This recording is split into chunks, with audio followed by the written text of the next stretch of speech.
আজকের রেসিপিটা খুব সিম্পল আর সাধারণ হলেও আমার জন্য কিন্তু অসাধারণ, কারণ আজকে দ্বিতীয়বারের জন্য আমার হাজব্যান্ড আমার জন্য আজকে রান্না করছে, আর সেটা হচ্ছে চিংড়ি ভাপা।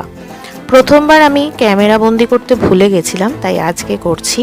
তো প্রথমেই তো চিংড়ি মাছও নিয়ে নিয়েছে, যার মধ্যে নুন, হলুদ আর একটু লঙ্কার গুঁড়ো আর সর্ষের তেল দিয়ে ম্যারিনেট করে রেখে দিল।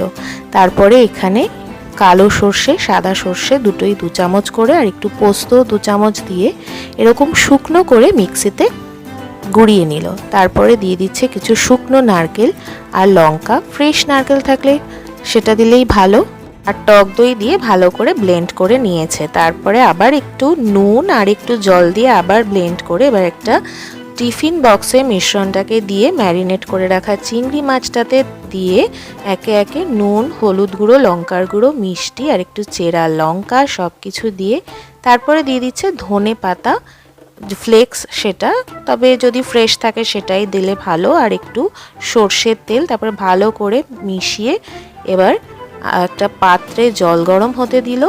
এরপরে টিফিন বক্সটা ওর মধ্যে বসিয়ে 20 থেকে 25 মিনিট ভাপিয়ে নিলেই তৈরি এই চিংড়ি মাছ ভাপা। খেতে অসাধারণ হয়েছিল, দেখতেও অসাধারণ হয়েছিল, যা গরম ভাতের সাথে জাস্ট জমে গেছিল।